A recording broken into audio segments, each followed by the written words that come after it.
I'm going to show you how to make a legend for a figure and also how to annotate it if you have some additional thing you want to point out, like this press fit region in the membrane.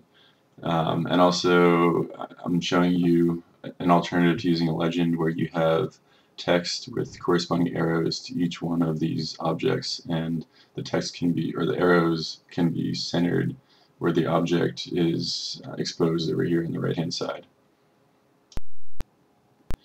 We have two options to label all of the patterns in our figure here. The first one is to have text somewhere in this region and have arrows pointing to the different objects. And we could also have a legend off to the side or down below the figure with the same patterns next to the text, all in a text box. And so the first thing I'm going to do is, I'll show you both methods, but I'll just draw with arrows and text next to each object. So to draw an arrow, we'll just use this Bezier curve. Bezier is a line or a curve. And I'll turn snap on, and we need node snapping. So just draw a line here. We don't have to worry about the placement just yet, but you should be careful about where you start drawing. It doesn't matter, but when we create an arrow, we need to know where the start point is of our curve.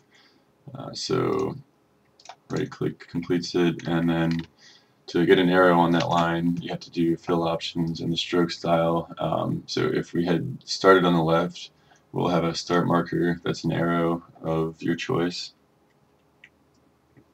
and we want it to be a start arrow. And then the size depends on how the scale of your figure is compared to the scale of this arrow. So once you have your arrow, you can create a text box by hitting T, and there is a toolbar up here, and there's also another way to edit text, but so make sure that your font size and font type are correct, and then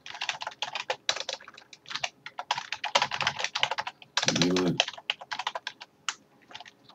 Okay.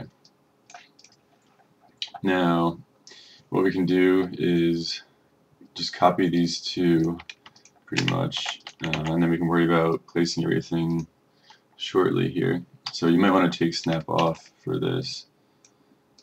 So I'll just show you with a few here.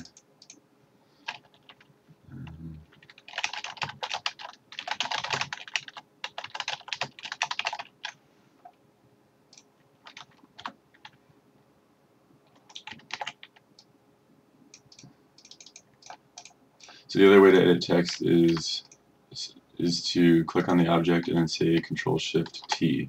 That brings up a dialog, and it's essentially the same thing that was in that toolbar up there, but you might prefer this.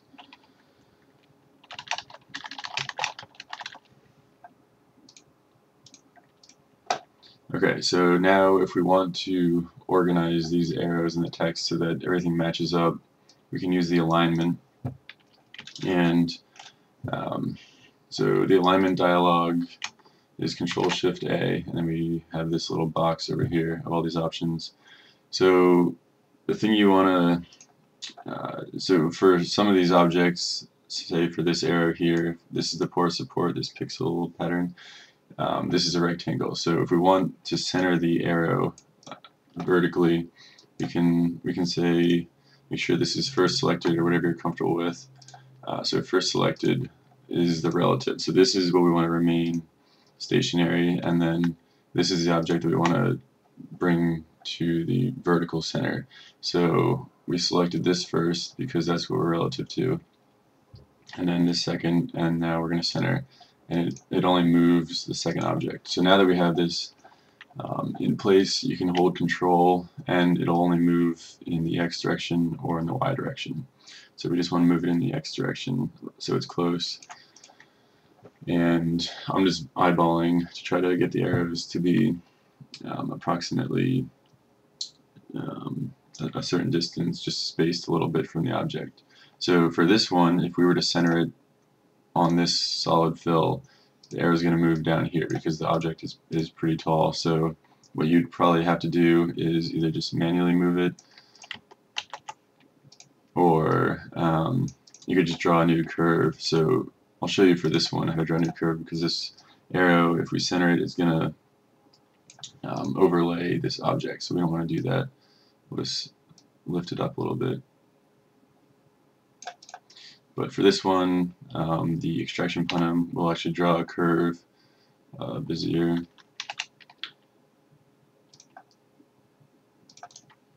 Okay, so this one's selected, and then we hold this one, which is going to move. Okay, and then we can just delete this line. Okay, turn snap off. Alright, and I'm just trying to match that spacing to this spacing. It doesn't have to be perfect unless you're really picky. So now what we can do is we have all of these objects, or all of these arrows, and we're going to want to make it look nice. We're going to want all the arrows to end at the same place. So to do that, we could have drawn them so that they were, we could have initially drawn an arrow that without snap-on that started here, and then with snap-on, probably so that they end in all the exact same spot. You can make it stop on the grid. Use the node snap.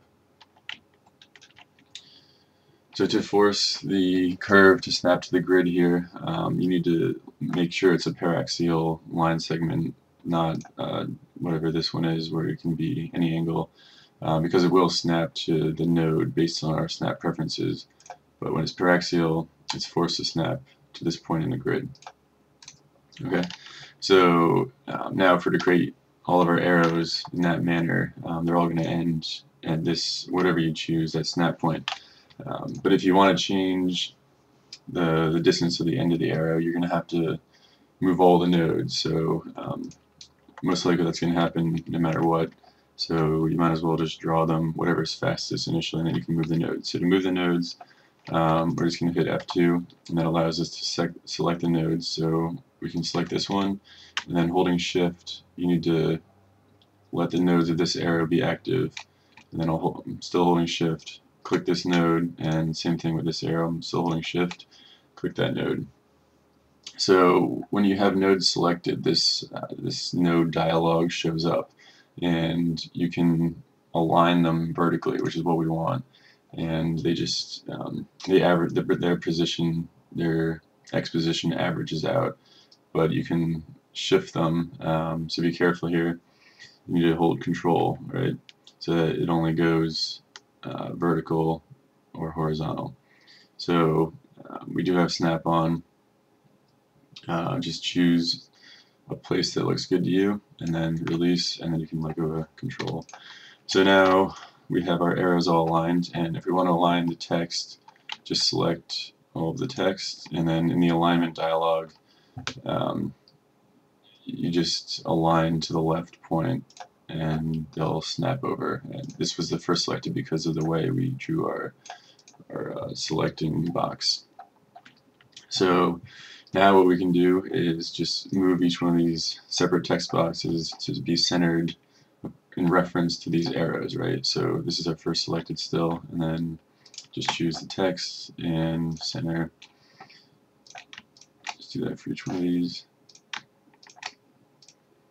Okay, and then move this over holding Control. Maybe make it one grid spacing, which is probably 5 pixels or so. So that's one way to draw the text arrows, or to label your figure. And another way to label your figure is to actually have a legend. Because we have different patterns for each one of these, we could just simply put a little box next to some text. So I'll create the text box down here, and so if you just use the same text tool, so I'm labeling from the top to the bottom and from left to right. So this is the very topmost piece. I just hit enter, and the text line becomes a text box. So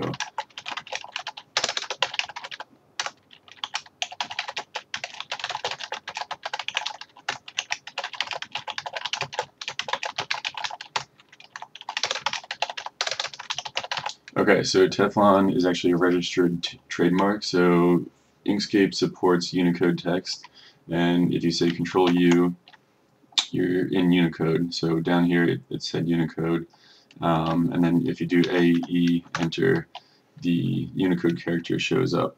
And ideally, this would be like a subscript, so you can use this key to make it a superscript. Okay, and so this is no longer. Whoop, does it work? Okay, so let me make it 10. Okay. Teflon tape, and then we also have our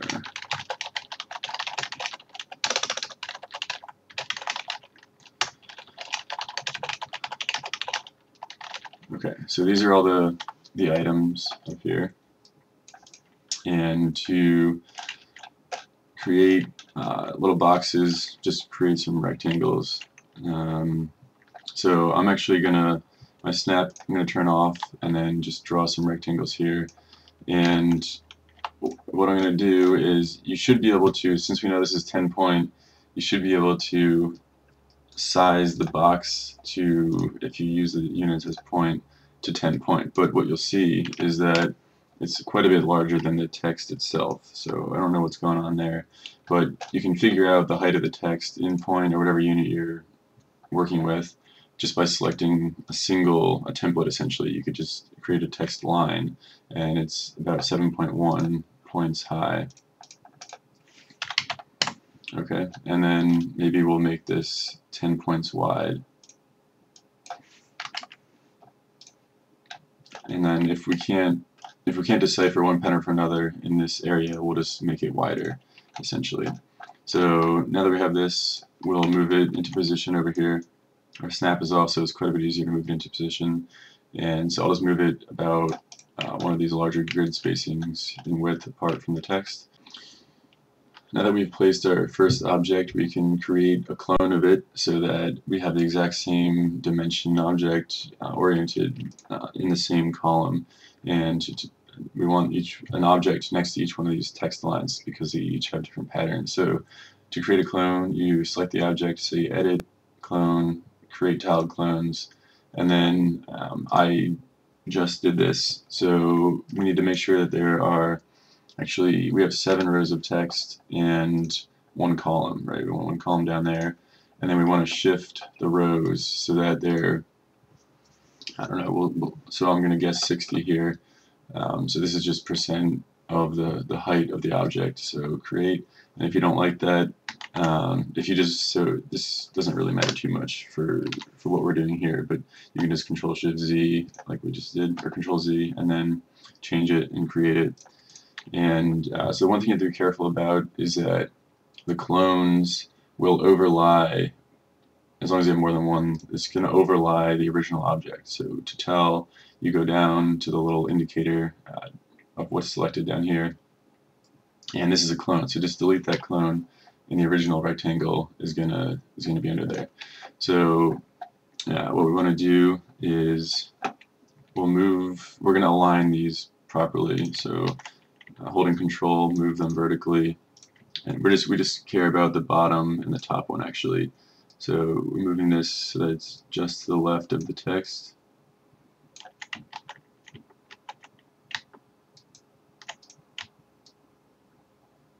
Okay, and then select all of them and distribute them vertically, and the top and bottom objects will remain, and the middle ones will distribute. So now everything is lining up.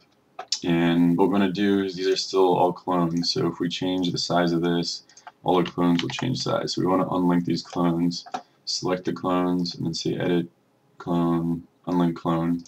Shift-Alt-T is a shortcut. So now if we change this one, they're not going to change size. It's perfect because we want different patterns in each one.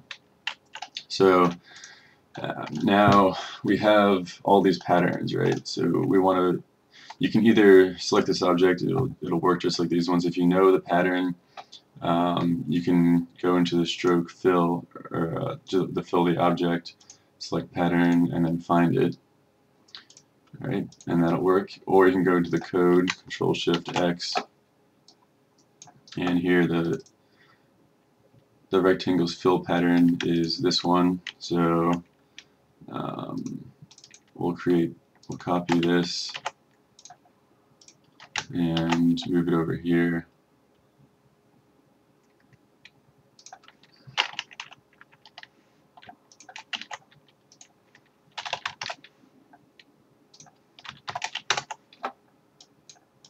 Okay, and that creates the same pattern as this, but the easiest method is to actually just copy the style. So Control-C on this object. This is the active layer of the membrane, and then Control-Shift-V will paste the style. So nothing changed except for the style. So if we had an orange stroke, right, and like a red fill, whatever, and this is the scrim, so we'll copy this and Control-Shift-V. The whole style is applied. So that's perfect. This is the easiest thing to do. The fastest thing I've found anyway. Okay, so there's our text box, and you might want to outline it. So we have this, and okay, no fill.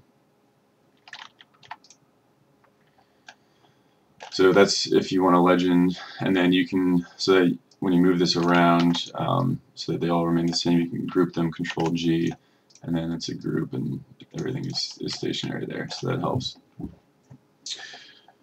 Okay, so that does it for the labeling, and now say we wanted to indicate that there's a press fit or something. In this case, there is a press fit for all three of these materials. They're all soft.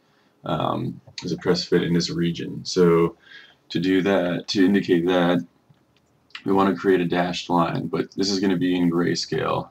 So if we just simply create a dash, and we can use the Bezier curve again, the line, turn snap on, what we'll see is that from here to here, we want, so first thing we'll do actually is create a just a curly bracket, and I've already looked through the list of fonts and found a curly bracket that suits me. It's not the same text as this, but it doesn't matter because it's just one object. So I'm going to create text and curly bracket, and I actually want, let's see here,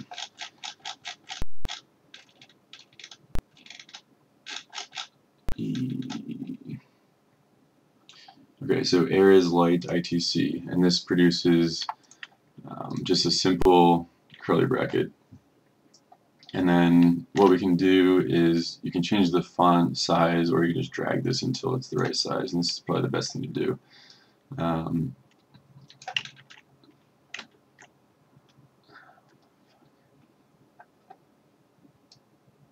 Okay, so you can drag this until it's the right size. We'll want snap off, and all I'm doing is just encompassing this region here.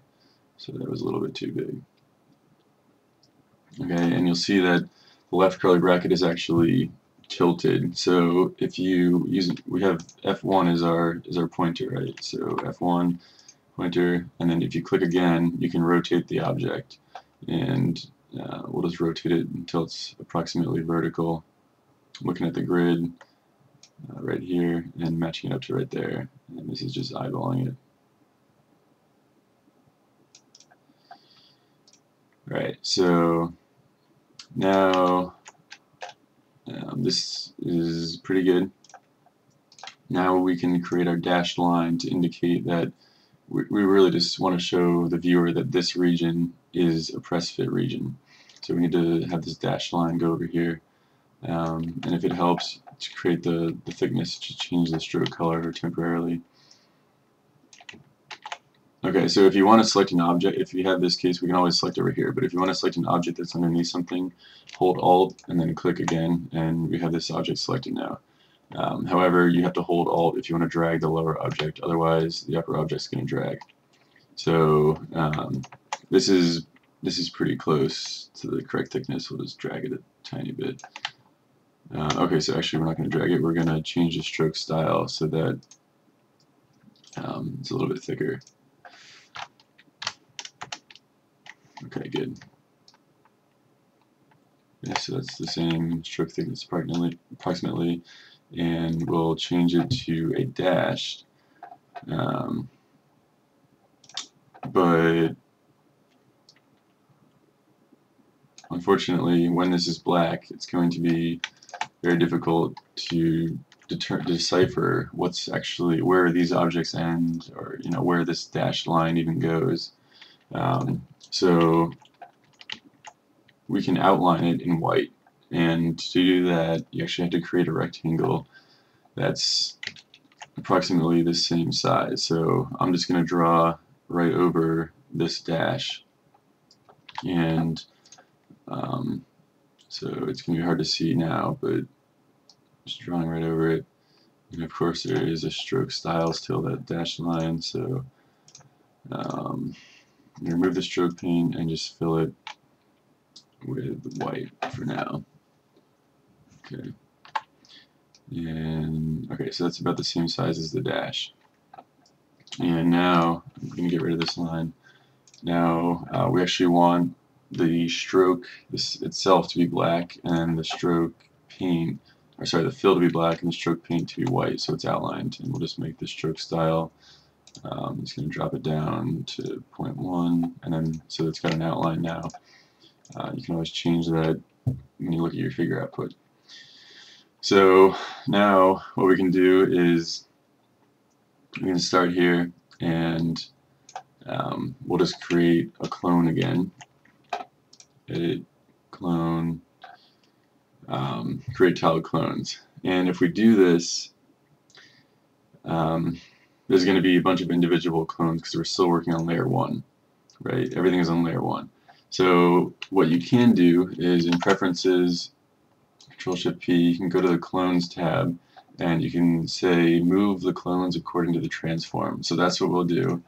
Also, what you could do is you could create a group out of this rectangle, even though it's just one object. Say Control-G, and then if you had clones unmoved according or in reference to the original object, the group would hold them all stationary. So that's another method, depending on what you're doing. I'm just going to ungroup this because we're going to keep the clones linked in case we want to change our stroke thickness or something. So I'm going to edit and then clone, create tiled clones, and now we just want one row, and I'll guess 8 columns, and we're shifting in X here, but not in Y.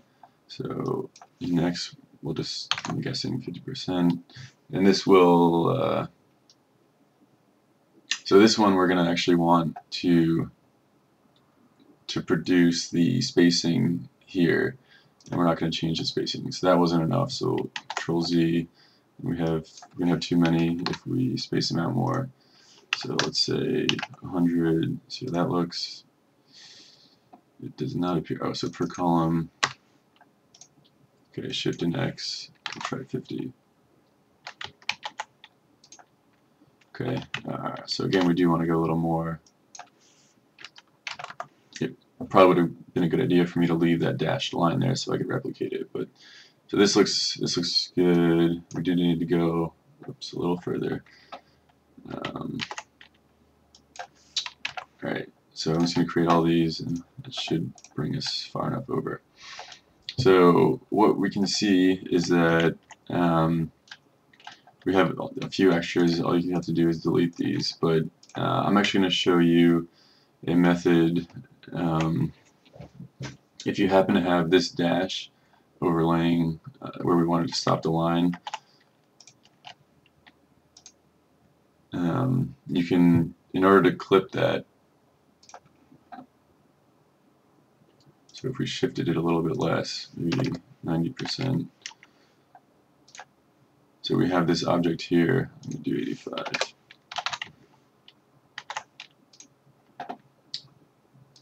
So we have this object here that is partially, it's like going to be cut off where we have this columns pattern object. So to do that, since it's linked to this clone, we need to unlink it.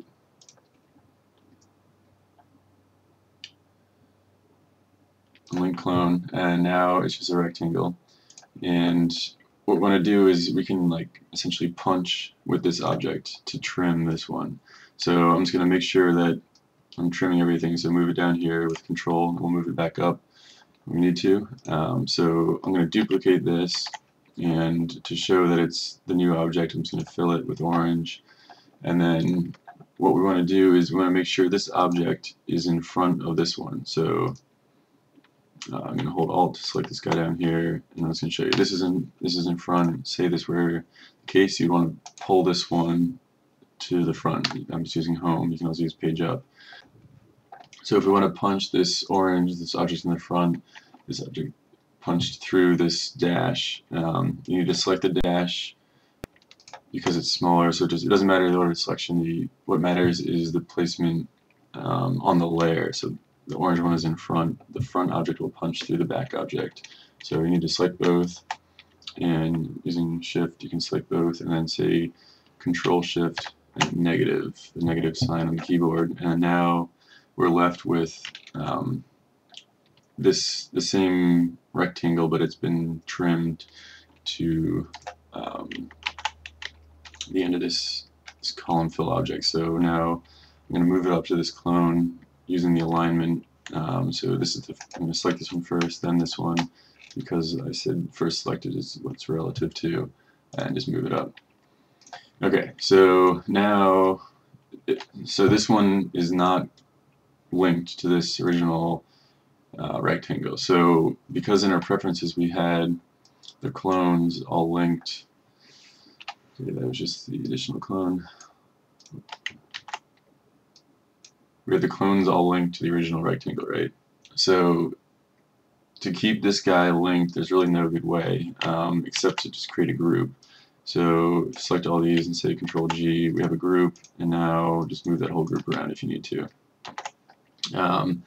So we actually want to just copy this, and let's see. So before we deleted that other clone, okay, so now this rectangle is a clone. So we're going to let's see. We want to have another dashed line down here. So we're going to create a copy of these guys and this. So Control D, and now they're all clones. And I'm just going to move this down here. Okay, so this is still a clone, and so we'll just delete this guy. This is a clone. So now this is the original object, and all of these except for this guy in the end, and then all of these are linked to it. So if we're to change the stroke thickness, they're all going to change except these because they're not linked, right? So we want to try to keep as many clones as we can if we know we're going to be changing things around. And then unfortunately what we have to do is just select both these and duplicate it. As far as I know, that's the best way to do it because they're not true clones. I guess what you could also do if you didn't want to do that is just copy and paste the style of this one to these two. It's probably just as fast. So I'm going to create a group of both of these now, so that if I need to move them up or down, I won't lose track of these end objects. So now move this guy back.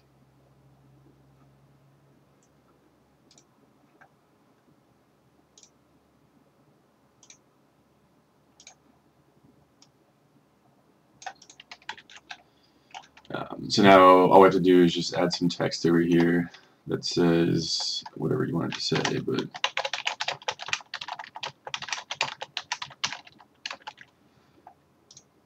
we should make this a little boxy. Bring press fit region. Okay. So I'll just delete these guys. I'll leave this, the legend.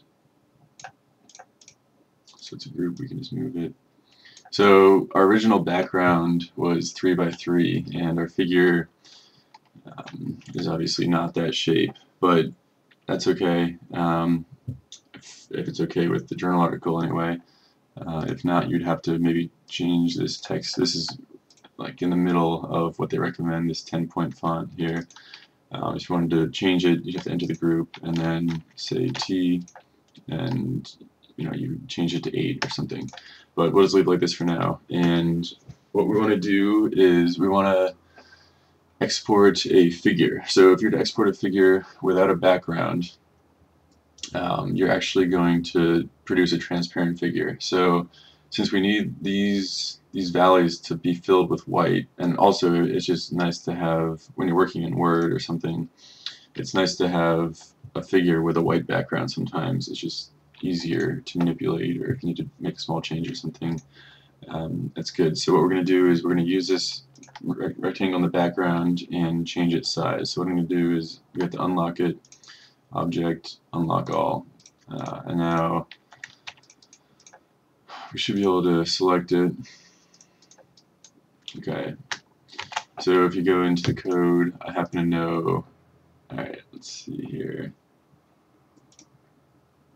So just delete this attribute, and that should unlock it. If unlocking all doesn't, so now we can drag it around and everything. So I'm just gonna, even though it's orange, I'm just gonna move it over here. Just gonna bound the figure with it approximately. Okay, and I'm gonna fill it with white. So now, if we want to produce a high quality output image, just what I typically do is select everything and say export, Control Shift E, and then you want to make sure that you're exporting the selection.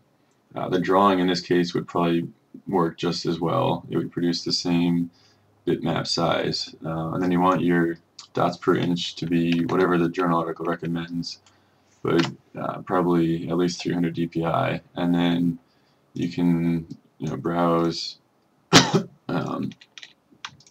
somewhere and export it.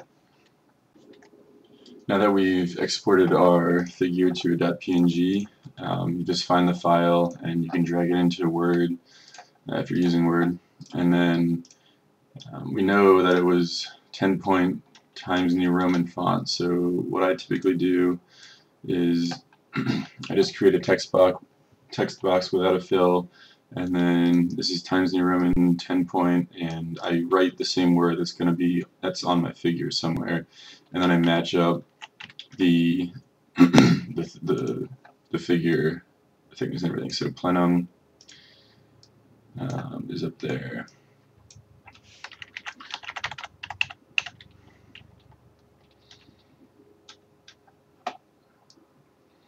So it needs to be a little bigger, and it doesn't have to be perfect, because if you measure with a ruler, there's going to be some error anyway. So that's pretty good.